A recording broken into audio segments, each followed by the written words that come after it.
নমস্কার, আমরা শুরু করছি আমাদের ভূগোলের দ্বিতীয় ক্লাস ইন্ডিয়ান জিওগ্রাফি, তার অন্তর্গত ইন্ডিয়ান ফিজিক্যাল জিওগ্রাফি। সেখানে ক্লাস 2 আমরা করব। 10টি ইম্পর্টেন্ট প্রশ্ন নিয়ে আলোচনা করব আমরা। প্রথম প্রশ্ন আসি, the Palk Bay lies between Gulf of Kutch and Gulf of Khambhat, first option. Second option, Gulf of Mannar and Bay of Bengal. Option C, Lakshadweep and Maldives island. Option D, Andaman and Nicobar island. অর্থাৎ পক প্রণালী, দ্য পক বে লাইজ, পক প্রণালী কোথায় অবস্থিত? 4টি option আছে, Gulf of কচ এবং গালফ অফ কামবাত, গালফ অফ মান্নার এবং বে অফ বেঙ্গল, লাক্ষাদ্বীপ এবং মালদ্বীপ আইল্যান্ড, এবং আন্দামান এবং নিকোবর দ্বীপপুঞ্জ। এর মধ্যে কোথায় হচ্ছে এটি অবস্থিত? সঠিক উত্তরটি হচ্ছে Gulf of Mannar and Bay of বেঙ্গলের এটা মাঝে অবস্থিত। পরবর্তী প্রশ্নে আসব, Velikonda group of low hills is a structural part of. Velikonda group of low hills, অর্থাৎ নিচু নিচু যে পাহাড় পাবো আছে, এগুলো কোন পাহাড়ের হচ্ছে অন্তর্গত, বিশেষ বৈশিষ্ট্য? প্রথম option Nilgiri hills, option B Western Ghats, option C Eastern Ghats, option D হচ্ছে কার্ডামম হিলস। অর্থাৎ Velikonda group of low hills এটা কোথাকার স্ট্রাকচারাল বৈশিষ্ট্য? সঠিক উত্তরটা দেখে নেব আমরা। সঠিক উত্তরটি হচ্ছে ইস্টার্ন ঘাট আমাদের যে আছে, অর্থাৎ পূর্বঘাট পর্বতমালা আছে, তার হচ্ছে অন্তর্গত ভেলিকোন্ডা গ্রুপ অফ লো হিলস অবস্থিত। পরবর্তী প্রশ্নে আসবো, the expression of earliest volcanic activity in India is found in. The expression of earliest volcanic activity in India is found in. অর্থাৎ প্রাচীন যুগে যেখানে হচ্ছে ভলকানিক, অর্থাৎ যেখানে হচ্ছে আগ্নেয়গিরির যে অ্যাক্টিভিটি দেখা যায় ভারতে কোথায়? প্রথম option A Dalma hill of Bihar, বিহারের দলমা পর্বতমালায়। Option B north western Deccan plateau, অর্থাৎ উত্তর পশ্চিম দক্ষিণ প্ল্যাটোতে। Option C Buldhana district of Maharashtra. Option D Deccan trap. তো সঠিক উত্তরটি আমরা দেখে নেব।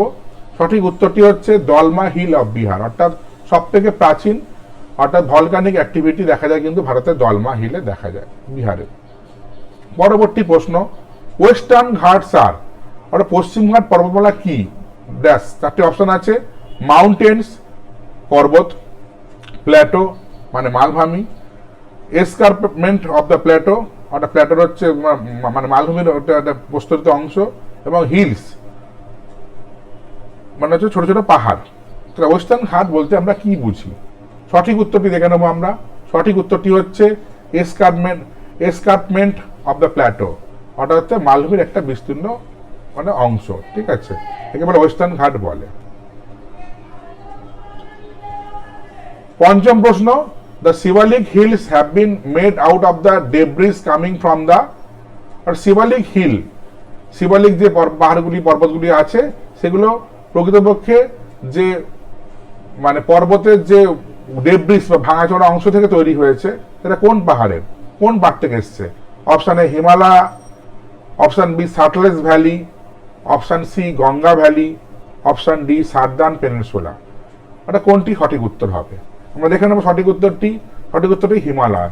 হিমালয় যে পাদভূমি সেটাকে শিবালিক বলা হয়। অর্থাৎ হিমালয় যখন পর্বতমালাটা উঠছে ক্রমশ, তখন ওখান থেকে যে সমস্ত পাহাড়ের পাথরগুলো গড়িয়ে আসে, ডেব্রিজ অর্থাৎ ভাঙাচোরাগুলো গড়িয়ে আসে, সেগুলো যেটা জমা হয় যা তৈরি করে সেটাকে বলা হয় শিবালিক হিল বলা হয়। পরবর্তী প্রশ্নে আসি, which one of the following physiographic units has been created by both exogenic and endogenic forces।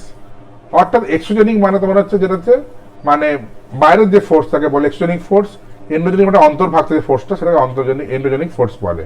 Which one of the following physiographic units has been created by both exogenic and endogenic forces। 4টি option আছে, peninsula plateau, the Thar desert, the Indo-Gangetic plain and the Himalaya. অর্থাৎ এই 4টের মধ্যে কোনটি হবে সঠিক উত্তর? সঠিক উত্তরটি হলো দ্য ইন্ডো-গ্যাঞ্জেটিক প্লেন। অর্থাৎ যে আমাদের যে গাঙ্গেয় মানে যে সমভূমি অঞ্চলটি আছে সেটা কিন্তু তৈরি হয়েছে এক্সোজেনিক এবং এন্ডোজেনিক ফোর্সের মাধ্যমে।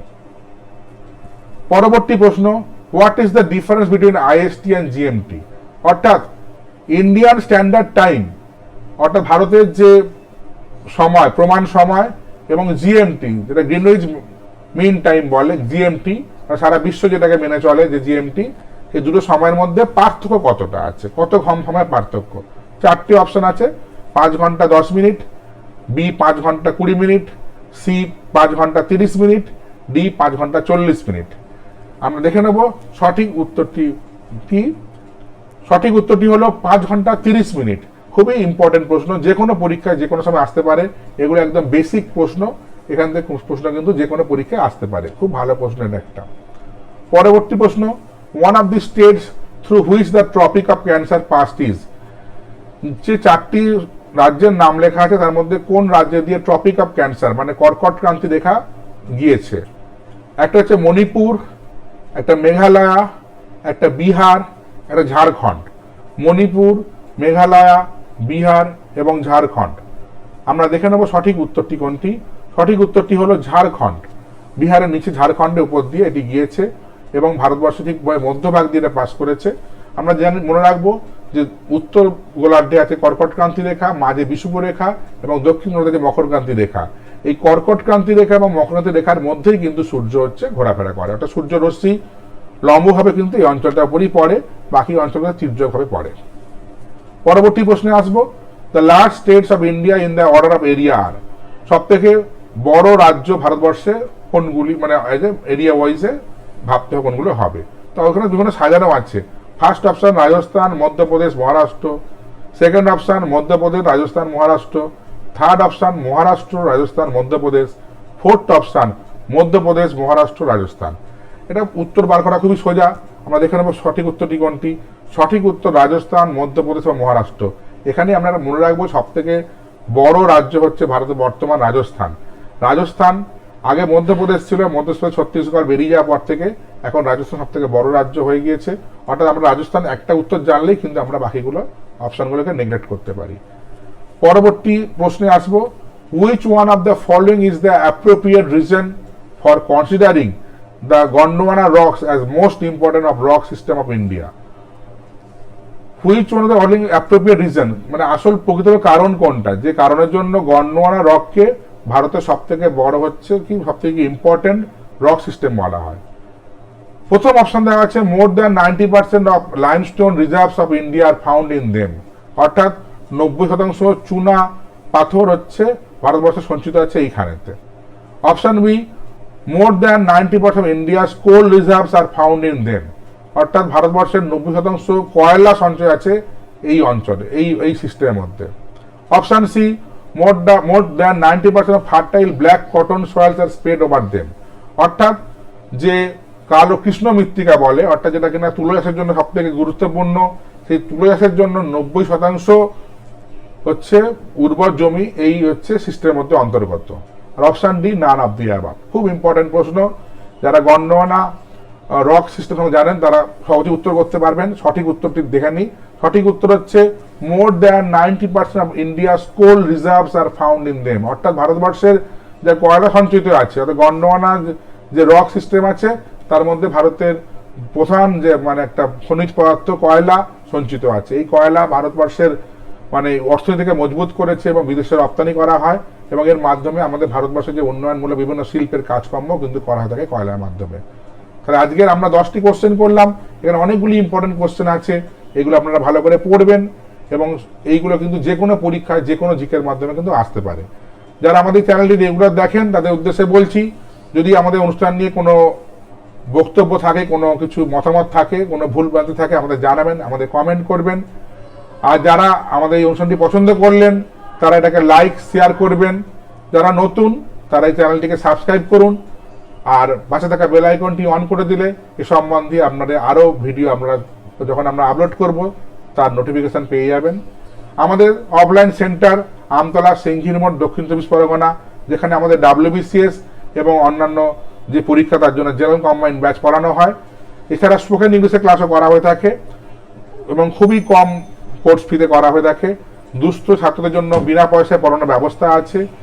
যারা আমাদের সাথে যোগাযোগ করতে চান তারা 9163312100 এবং 8981353100 নাম্বারে যোগাযোগ করতে পারেন। আমাদের সেন্টার শনি রবি করে পড়ানো হয় যারা আগ্রহী তারা যোগাযোগ করতে পারেন। আশা করি আমাদের অনুষ্ঠানটি ভালো লাগছে। যদি ভালো লাগে কমেন্ট করবেন, আর আমাদের নিত্য নতুন অনুষ্ঠান দেখতে থাকুন। আরও সাবজেক্ট নিয়ে, আরও বিষয় নিয়ে আমরা কিন্তু অনুষ্ঠান শুরু করব, আরও করব অনুষ্ঠান, চলবে অনুষ্ঠানগুলি। আজকে এই পর্যন্ত, সবাইকে ধন্যবাদ।